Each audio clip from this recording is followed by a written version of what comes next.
Hello दोस्तों, स्वागत है आप सभी का फिजिक्स संसार के इस लेटेस्ट वीडियो में। आज के इस वीडियो में आज का जो हमारा टॉपिक है वो क्लास 9th के सेकंड चैप्टर बल और गति के नियम से संबंधित है। पिछले वीडियो में हम लोग बल और गति के नियम में बल पढ़े थे, बल के प्रकार पढ़े थे और बल के क्या क्या प्रभाव होते हैं, ये सारे टॉपिक हम लोग पढ़ चुके हैं। तो अगर आपने उस वीडियो को नहीं देखा तो आप चैनल पे विजिट कीजिए, वहाँ पर जाकर के उस वीडियो को जरूर देखें, जिससे ये टॉपिक जो यहाँ पर आज हम लोग पढ़ेंगे वो आपको अच्छे से समझ में आ सके। क्योंकि अगर आप प्रीवियस के टॉपिक को पढ़े रहते तो काफ़ी सारी चीज़ें क्या होती है, एक दूसरे से संबंधित होती है। तो अगर आप शुरू से कोई चीज़ पढ़ते हो तो आपको बेहतर तरीके से समझ में आता है। आज का जो हमारा टॉपिक है वो है जड़त्व। अब जड़त्व के बारे में अगर हमें पढ़ना है तो जड़त्व का एक गैलीलियो ने नियम दिया था, जो कि हम लोग पिछले वीडियो में पढ़े हैं। उसमें उन्होंने बताया था कि अगर कोई वस्तु चल रही है तो चलती रहेगी, रुकी है तो रुकी रहेगी। कब तक रुकी रहेगी, कब तक चलती रहेगी? जब तक उस पर कोई बाह्य बल ना लगाया जाए। इस नियम को हम लोग कहते हैं जड़त्व का नियम। अब जड़त्व का नियम आया, सब लोग पढ़े कि अगर कोई वस्तु चल रही है तो चलती रहेगी, रुकी हुई है तो रुकी रहेगी। कब तक? जब तक उस पर कोई बाह्य बल ना लगाया जाए। इसके बहुत सारे एग्जाम्पल हैं। तो अब इसमें जड़त्व आ गया। अब जड़त्व होता क्या है, पहले तो इसका मतलब मालूम होना चाहिए। जड़त्व का नियम पढ़ ले, पता चला जड़त्व आपको मालूम नहीं है। तो जड़त्व होता क्या है, आज का हमारा टॉपिक यही है। और हम लोग पढ़ेंगे जड़त्व के प्रकार भी। तो आप हेडिंग लिखेंगे जड़त्व। आप नोट्स बनाने के लिए इन सारी चीज़ों को नोट भी करते रहेंगे। अंग्रेजी होगी इनर्शिया।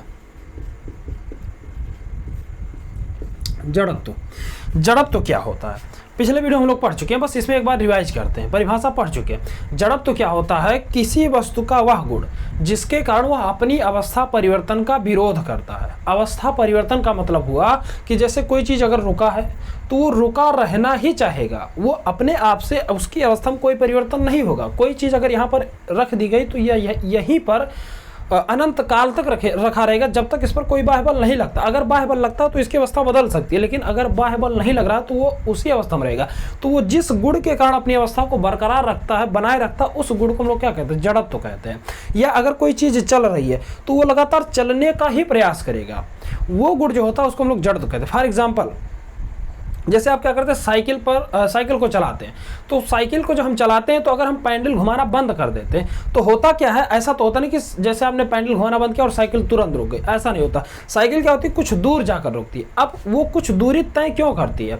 कुछ दूरी इसलिए तय करती है, जब उस पर हम बल लगा रहे होते हैं तो वो गति की अवस्था में आ जाता है, और उस स्थिति में उस पर गति का जड़त्व आ जाता है, और गति का जड़त्व उस साइकिल को क्या करेगा, उसी दिशा में कुछ दूर तक ले जाने का कार्य करता है। अब चूंकि साइकिल कुछ दूर जाकर रुक जाती है, अब रुक क्यों जाती है, उसके पीछे कारण यह है कि जब साइकिल चलती है तो रोड और जो साइकिल का टायर होता है उसके बीच घर्षण होता है, और ये घर्षण बल जो होता है वो हमेशा गति का विरोध करता है। घर्षण का सबसे बड़ा गुण है कि वो हमेशा गति का क्या करता है, विरोध करता है। तो ये गति के विरोध के कारण साइकिल क्या होती है, कुछ दूर जाकर के रुक जाती है। अगर ये घर्षण शून्य हो जाए किसी प्रकार से, हालांकि प्रैक्टिकली ऐसा संभव नहीं है कि आप घर्षण को शून्य कर दें, लेकिन इन केस मान लीजिए आप घर्षण को शून्य कर दें, तो घर्षण को जब आप शून्य कर देंगे, और जो हवा का घर्षण है वायुमंडल में, चूंकि साइकिल रोड पर चलेगी तो चारों तरफ हवा होती है, हवा का भी घर्षण होता है, हवा के घर्षण को भी अगर आप शून्य कर देते हैं तो एक बार साइकिल अगर चला दी है तो वो लगातार चलती ही रहेगी। क्यों? क्योंकि उसके अंदर जड़त्व है और वो अपनी अवस्था को बदलने का हमेशा विरोध करता है। तो अगर आपसे परिभाषा कोई पूछे कि जड़त्व क्या है तो आप बताएंगे किसी वस्तु का वह गुण जिसके कारण वह अपनी अवस्था परिवर्तन का विरोध करता है, जड़त्व कहलाता है। परिभाषा हम लिख रहे हैं, आप लिखेंगे किसी वस्तु का, अभी जिसको थोड़ा फास्ट में देखना वो आप वीडियो थोड़ा फॉरवर्ड कर सकते हो, लेकिन ज़्यादा नहीं करना। ज़्यादा करोगे तो काफ़ी सारी चीज़ें बीच में छूट जाएंगी, फिर आपको टॉपिक समझने में दिक्कत होगी। तो अगर आपको कोई चीज़ समझना है तो उस पर आपको समय देना पड़ेगा। किसी वस्तु का वह गुण जिसके कारण वह अपनी अवस्था परिवर्तन का विरोध करता है, जड़त्व कहलाता है। किसी वस्तु का वह गुण जिसके कारण वह अपनी अवस्था परिवर्तन का विरोध करता है, जड़त्व कहलाता है। अब आता है जड़त्व के प्रकार। जड़त्व जो होता है वो 3 प्रकार का होता है। आगे हेडिंग लिखेंगे जड़त्व के प्रकार। तो आप लिखेंगे यहाँ पर जड़त्व 3 प्रकार का होता है। अब 3 प्रकार कौन कौन से हैं इसको हम लोग समझते हैं। पहले हम लोग लिख लेते हैं। पहला होता है विराम का जड़त्व। विराम का जड़त्व, सेकंड है गति का जड़त्व, और थर्ड है दिशा का जड़त्व।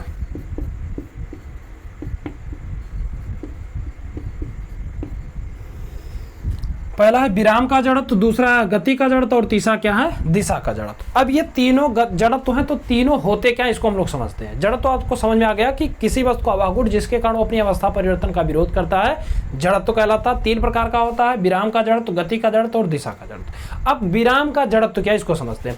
विराम का जड़त्व, विराम मतलब होता है रुका हुआ, यानी अगर कोई वस्तु रुकी हुई है, कोई पूछे विराम का जड़त्व क्या है, तो आप बताएंगे कि वस्तु का वह गुण जिसके कारण वह अपनी विरामावस्था में होने वाले परिवर्तन का विरोध करता है, विराम का जड़त्व कहलाता है। वस्तु का वह गुण जिसके कारण वह अपनी विरामावस्था में होने वाले परिवर्तन का विरोध करता है, विराम का जड़त्व कहलाता है। फॉर एग्जाम्पल, जैसे अगर आप मान लीजिए आप गाड़ी से जा रहे हैं, ठीक, किसी 4 व्हीलर में बैठे हैं, और वो गाड़ी क्या होती है, गाड़ी रुकी हुई है, पहले से क्या है, गाड़ी रुकी हुई है, और उस गाड़ी को अचानक, बिना आपको बताए अचानक से उसको आगे बढ़ाया जाता है। तो होता क्या है, आप पीछे की ओर झुक जाते हैं। अब पीछे की ओर क्यों झुक जाते हैं, जब पहले गाड़ी रुकी होती है तो आप उसमें बैठे हैं, तो आप भी उसमें क्या रुके हुए हैं, तो आप पर विराम का जड़त्व आ गया, क्योंकि वस्तु विरामावस्था में, आप विरामावस्था में, तो अगर आप विरामावस्था में तो आप पर विराम का जड़त्व आ गया। अब जब गाड़ी स्टार्ट होती है और गाड़ी अचानक चलती है, तो गाड़ी पर इंजन के द्वारा बल लगता है, जिसके कारण गति क्या होती है, जो गाड़ी होती है वो क्या होती है, गति की अवस्था में आ जाती है। लेकिन आप जो होते हैं पहले से विरामावस्था में होते हैं, तो आप पर विराम का जड़त्व होता है। तो जब हम गाड़ी आगे बढ़ती है, तो उस स्थिति में होता क्या है, जो हमारा नीचे वाला सिरा होता है वो क्या होता है, गाड़ी से जुड़ा होता है, जिसके कारण जब गाड़ी चलती है तो गाड़ी से जो हिस्सा जुड़ा होता है उस पर बल लगता है, तो नीचे का हिस्सा क्या होता है, आगे की ओर गतिशील हो जाता है। और ये जो ऊपर का शरीर का हिस्सा होता है, इस पर क्या होता है, बल नहीं लग पाता। तो उस स्थिति में इस पर जब बल नहीं लगता तो हम क्या होते हैं, पीछे की ओर झुक जाते हैं। अगर गाड़ी आगे बढ़ती है तो हम क्या होते हैं, पीछे की ओर झुक जाते हैं। क्यों, विराम के जड़त्व के कारण, क्योंकि हमारे ऊपर वाले हिस्से पर विराम का जड़ तो बना रहता है, नीचे वाले पर तो बल लग गया तो नीचे वाला हिस्सा तो चला जाता है। लेकिन ऊपर वाला हिस्सा क्या होता है, विराम के जड़ के कारण वहीं पर रुके रहने का प्रयास करता है, जिसके कारण क्या होता है, पीछे की ओर झुक जाते हैं। तो एक एग्जाम्पल यह है। सेकंड एग्जाम्पल, ये सारे एग्जाम्पल पूछे जाते हैं। सेकंड एग्जाम्पल यह है कि अगर आप किसी कंबल को लीजिए और उस कंबल को डंडे से पीटिए, तो जब आप डंडे से पीटते हैं तो देखते हैं कि धूल के जो कण होते हैं उसमें, वो धूल के कण क्या होते हैं, अलग हो जाते हैं। अब ऐसा क्यों होता है, जैसे मान लीजिए हमारे पास कोई एक कंबल है, मान लीजिए हमारे पास एक कपड़ा है और इसको हम क्या करें, एक छड़ी लें और इसको ऐसे पीटें। तो जब हम इसको पीटेंगे तो इसमें अगर धूल के कण है तो वो क्या होते हैं, गिर जाते हैं। अभी गिर क्यों जाते हैं, जब इस पर हम बल लगाएंगे, तो जब इसको डंडे से पीटेंगे तो बल लगेगा, तो जब बल लगेगा तो कपड़े का वो सिरा क्या होगा, कपड़े का वो सिरा गतिशील हो जाएगा, यानी उस पर तो बल लगेगा तो वो हिस्सा गतिशील हो जाएगा। लेकिन इसमें जो धूल के कण है उस पर जब बल नहीं लगता है तो वो क्या होता है, वो पहले से विरामावस्था में होता है। तो पहले से विरामावस्था में होने के कारण जब बल लगाते हैं तो नीचे का हिस्सा जिस पर बल लगता है कपड़े पर, कपड़ा तो गति की अवस्था में आ जाता है, लेकिन जो धूल के कण होते हैं विराम के जड़ के कारण यहीं पर रुके रह जाते हैं। तो कपड़ा वहां से हट गया, धूल के कण वहीं पर रुका रह गया। तो उस स्थिति में होता क्या, कपड़ा हट गया तो अब धूल का कण नीचे तो हवा में रुकेगा नहीं, वो क्या होता है, नीचे की ओर गिर जाता। तो ये सेकंड एग्जांपल। तीसरा एग्जांपल, कोई भी पेड़, ये सारे के सारे विराम के जड़ के एग्जांपल हैं। तीसरा एग्जांपल ये है कि अगर आप पेड़ की डाल को क्या करो, अचानक से हिलाओ ऐसे, पेड़ की डाल को हिलाने से होता क्या है कि उसमें जो लगे फल होते हैं वो टूटकर नीचे गिर जाते हैं। अब टूटकर कैसे नीचे गिर जाते हैं, जब हम क्या करते हैं, पेड़ की डाल को हिलाते हैं तो पेड़ की डाल को पकड़ने पर जब उस पर बल लगाते हैं तो बल तो डाल पर लगता है, लेकिन फल पहले क्या होता है, विरामावस्था में होता है। तो जब उसको अचानक से हिलाते हैं तो पेड़ के संपूर्ण डाल पे बल ट्रांसफर होता है। तो बल जब लगता है तो डाल क्या होता है, अचानक से जिस दिशा में लगता है उस दिशा में वो गति करता है। लेकिन जो फल होता है वो विरामावस्था में रहता है, और उस विरामावस्था में जो जड़त्व आ जाता है, वो जड़त्व क्या करता है, उसकी अवस्था को परिवर्तन होने से विरोध करता है, रोकता है। तो उस स्थिति में जिससे फल जुड़ा होता है, अगर वो कमजोर होता है तो क्या होता है, डाल दूसरी दिशा में चला जाता है और फल पर विराम के जड़ के कारण फल क्या होता है, टूट करके नीचे गिर जाता है। तो ये भी क्या होता है, विराम के जड़त्व के कारण होता है। ठीक, तो ये इस प्रकार से कई सारे। इसके अलावा जैसे मान लीजिए आप क्या करो, एक एक्सपेरिमेंट आप करिए, एक ग्लास लीजिए और उस ग्लास के ऊपर एक कागज रख दीजिए और उस कागज के ऊपर एक सिक्का रख दीजिए। आप क्या करिए, कागज को बहुत तेजी के साथ ऐसे बहुत तेजी से ऐसे झटके से खींचिए। तो जब आप उसको बहुत तेजी से झटके से खींचेंगे तो आप देखेंगे जो ऊपर सिक्का होगा वो क्या होगा, ग्लास में गिर जाएगा। अब ऐसा क्यों होता है? तो जब हम उसको कागज को तेजी से खींचते हैं तो उस स्थिति में सिक्का पहले से विरामावस्था में होता है, तो सिक्के पर आ जाता है विराम का जड़त्व, और विराम का जड़त्व उसको हमेशा रोके रहने का प्रयास करेगा। तो जब उसको कागज जो होता है उसको झटके से खींचते हैं तो कागज पर लगता है बल, तो कागज तो आ जाता है गति की अवस्था में, लेकिन जो सिक्का होता है उस पर बल नहीं लगने पाता क्योंकि बहुत तेजी से होता है। अभी धीरे धीरे खींचेंगे तो सिक्का उसके साथ आएगा, लेकिन क्यों आएगा? क्योंकि सिक्के और कागज के बीच घर्षण बल होगा और वो घर्षण बल उसको उसके साथ लाने का प्रयास करेगा, लेकिन उसको झटके से खींचते हैं तो घर्षण बल इतना पर्याप्त नहीं होता कि सिक्कों को उसके साथ ले आए। तो होता क्या है, विराम का जड़त्व उसको उसी ग्लास में गिरा देता, तो उस स्थिति में ग्लास में क्या होता, गिर जाता। तो ये भी क्या होता, विराम के जड़त्व के कारण। इसके अलावा अगर आप बंदूक से किसी कांच की दीवार पर गोली मारो तो आप देखते हैं जिस सिरे से, जितने हिस्से से गोली टकराती है उतना उसमें क्या होता है, एक होल बन जाता। अभी होल क्यों बन जाता? अगर उसी कांच की दीवार पर पत्थर मारो तो पूरा कांच टूट जाएगा। कांच की खिड़की है, उस कांच की खिड़की पर पत्थर मारो तो पूरा कांच टूट जाता, लेकिन अगर गोली मारते हैं तो वो नहीं टूटता। क्यों ऐसा होता? क्योंकि गोली जो होता है उसकी स्पीड बहुत ज़्यादा होती है, तो बहुत ज़्यादा जब स्पीड होती है तो उस स्थिति में जितने हिस्से पर गोली टकराता है उस पर बल का परिमाण बहुत अधिक होता और वेग बहुत ज़्यादा होता। तो बल और वेग का परिमाण ज़्यादा होने से होता क्या है कि जितने हिस्से पर गोली लगा उतने हिस्से पर बल बहुत ज़्यादा लगा, और बल बहुत ज़्यादा लगा और वो बल ट्रांसफर होने में समय नहीं मिला उसको। क्यों? क्योंकि स्पीड बहुत ज़्यादा थी। स्पीड बहुत ज़्यादा होने के कारण जितने हिस्से पर गोली टकराए उतने हिस्से पर बल लगा और उतना हिस्सा टूटकर अलग हो गया। शेष जो कांच का हिस्सा हुआ उस पर बल स्थानांतरित होने नहीं पाया। तो जब बल स्थानांतरित होने नहीं पाया तो शेष हिस्सा जो कांच का था वो क्या हुआ, शेष एकदम सेफ बच जाता है। तो गोली चलाने से कांच में छेद बन जाता है, ना कि वो चटकता नहीं है। लेकिन अगर आप पत्थर मारते हो तो पत्थर में स्पीड उतनी अधिक नहीं होती, जिसके कारण जब उस पर टक्कर होती है तो जो पत्थर के कारण उस पर बल लगता है तो वो बल पूरे कांच पर स्थानांतरित हो जाता है। तो जब वो पूरे कांच पर फैल जाता तो पूरे कांच पर क्या होता, बल लगने से पूरा कांच क्या होता, चटक जाता और टूट करके गिर जाता। तो ये भी क्या है, विराम के जड़त्व का ही उदाहरण है। तो आई होप आपको विराम का जड़त्व तो समझ में आ गया होगा। तो अगर आप परिभाषा लिखना चाहते हो तो आप लिखेंगे, हेडिंग लिखेंगे विराम का जड़त्व। विराम का जड़त्व, इसमें लिखेंगे वस्तु का वह गुण जिसके कारण वह अपनी विराम की अवस्था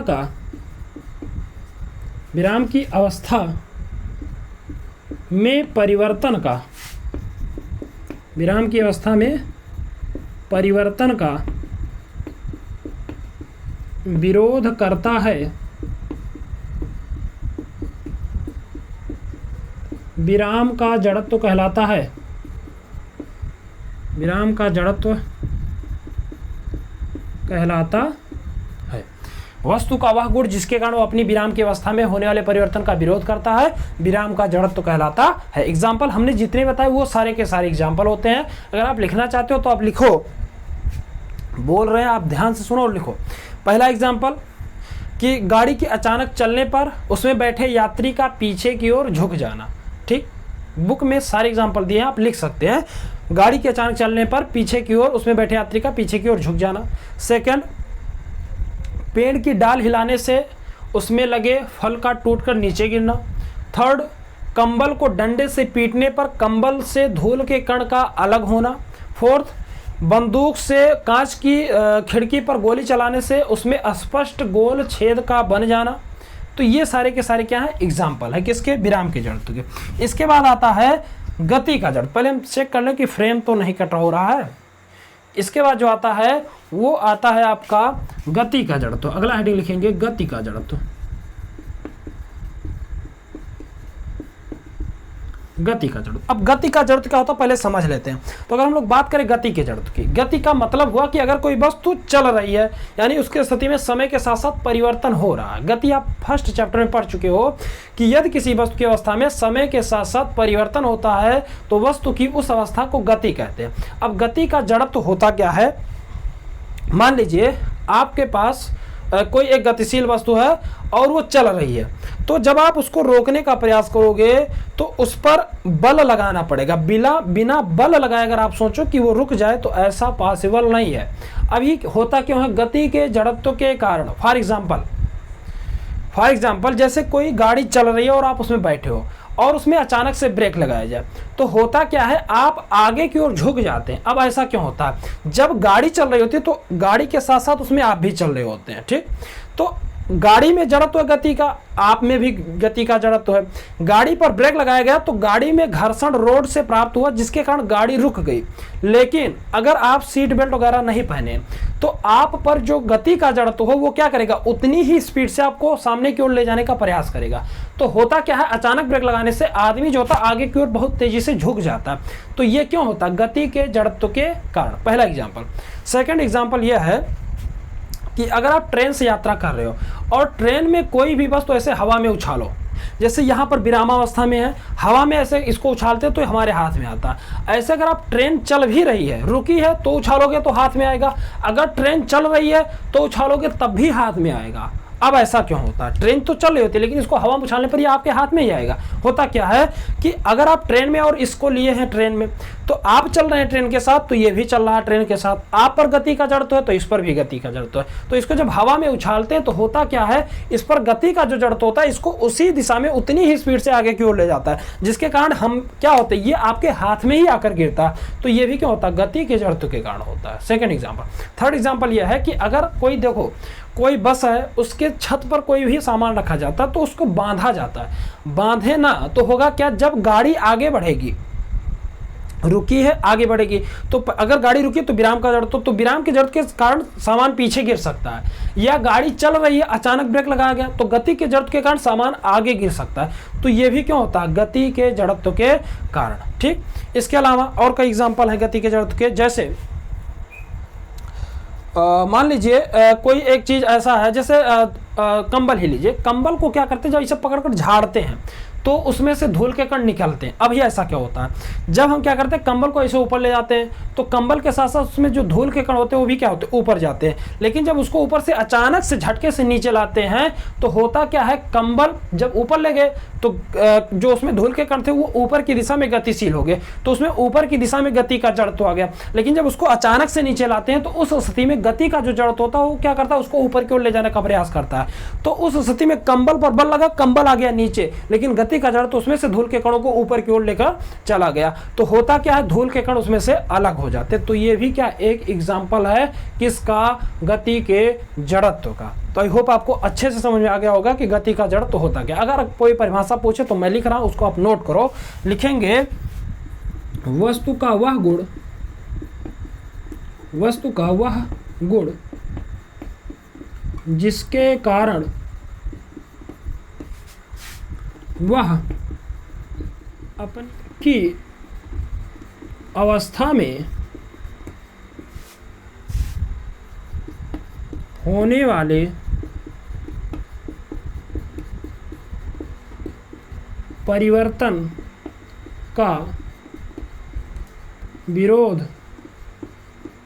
करता है, गति का जड़त्व कहलाता है। यानी वस्तु का वह गुण जिसके कारण वह अपनी अवस्था, गति की अवस्था में होने वाले परिवर्तन का विरोध करता है, गति का जड़त्व कहलाता है। जितने एग्जाम्पल थे हमने पहले बता दिया आपको। इसके बाद जो आता है वो आपका आता है दिशा का जड़त्व। तीसरा जो है वो है दिशा का जड़त्व। दिशा का जड़त्व क्या होता है, जैसे वस्तु का वह गुण जिसके कारण वो अपनी दिशा में गतिशील, कोई भी गतिशील वस्तु है तो वो अपनी गति की दिशा में होने वाले परिवर्तन का जब विरोध करता है तो उसको हम लोग कहते हैं दिशा का जड़। तो फॉर एग्जांपल जैसे मान लीजिए आप किसी गाड़ी में बैठकर यात्रा कर रहे हैं और गाड़ी क्या होती है किसी मोड़ पर टर्न होती है, जैसे मान लीजिए इधर से ऐसे गाड़ी जा रही है और ये क्या होती है अचानक से इधर टर्न होती है, तो आप देखते हैं कि आपके ऊपर ऐसा लगता है कि आपको केंद्र से बाहर यानी उसकी दिशा में जिस तरफ बाहर की ओर एक बल लगता है, जैसे जिसके कारण आपको लगता है कि आपको कोई बाहर की ओर धक्का दे रहा, हालांकि ऐसा कोई बल होता नहीं है, ये आपको केवल आभास होता है। किसके कारण? जड़त्व के कारण। जो दिशा का जड़ तो आपको उसी दिशा में ले जाने का प्रयास करेगा, तो जब उसको उसी दिशा में ले जाने का प्रयास करेगा तो आपके ऊपर एक बल आभास होता है और इसी को हम लोग क्या कहते हैं? दिशा का जड़त्व कहते हैं। सेकंड एग्जांपल, जैसे मान लीजिए आप देखे होंगे ग्राइंडर मशीन जो होता है, जब उससे हम किसी चीज़ को कट करते हैं काटते हैं तो उसमें से जो आग की लौ निकलती है, चिंगारी जो निकलती है, आप देखिए जैसे मान लीजिए ग्राइंडर है ठीक, और ये ऐसे गोल गोल ऐसे घूम रहा है इस प्रकार से, इसकी दिशा ऐसे है, तो ये इस प्रकार से इसे गोल गोल घूम रहा है, तो इससे जो निकलने वाली चिंगारी होती है वो क्या होती है? इस वृत्त के किसी बिंदु से खींची गई स्पर्शी की दिशा में ऐसे चिंगारी की क्या होती है? ऐसे आगे की ओर ये बढ़ती है। क्यों? दिशा के जड़त्व के कारण, क्योंकि ये क्या होता है गोल गोल ऐसे घूमता है, तो इस स्थिति में यहाँ से जो चिंगारी निकलेगी ऐसे आगे की ओर उसी दिशा में बढ़ जाती है। इसके अलावा जो पहिए होते हैं, पहिए में मडगार्ड क्यों लगाया जाता है? मडगार्ड इसलिए लगाते हैं क्योंकि जब पहिया गोल गोल घूमता है और अगर वो कीचड़ में जा रहा है तो कीचड़ के कारण उस पहिए से चिपक जाते हैं, तो जब वो गोल गोल घूमता है तो उस स्थिति में उस पर दिशा के जड़ के कारण बाहर की ओर एक बल लगता है, जिसके कारण वो क्या होता है बाहर की ओर ऐसे, जैसे पहिया है तो इसमें कीचड़ लग गया तो कीचड़ भी ऐसे ऊपर की ओर क्या होता है उछलता है उसी दिशा में, तो उसको रोकने के लिए उसमें क्या होता है मडगार्ड लगा दिया जाता है। ठीक, तो ये सारे एग्जाम्पल क्या है? दिशा के जड़त्व के। तो कोई परिभाषा पूछे तो आप लिखेंगे, परिभाषा हम लिख रहे हैं, आप लिखेंगे वस्तु का वह गुण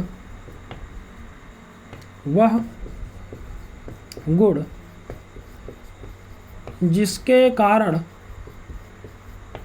वह अपनी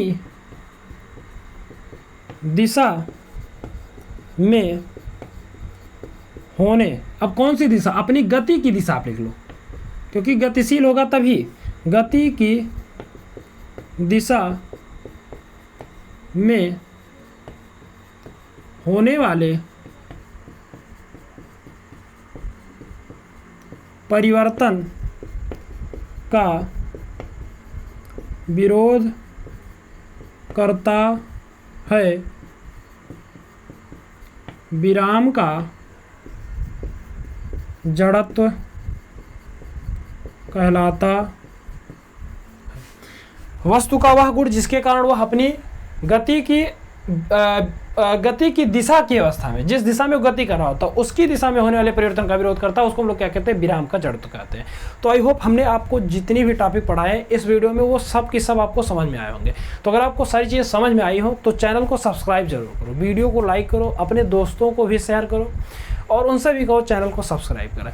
मिलते हैं अगले वीडियो में। अगले वीडियो में हम लोग पढ़ेंगे न्यूटन के गति विषयक तीनों नियमों को। तो अगर आपको लेटेस्ट वीडियो की अपडेट्स चाहिए तो आप चैनल को सब्सक्राइब करो और बेल आइकन को भी प्रेस करो, जिससे कोई भी वीडियो अगर अपलोड की जाए तो उसकी नोटिफिकेशन तुरंत आपको मिल जाए। मिलते हैं अगले वीडियो में, तब तक के लिए जय हिंद।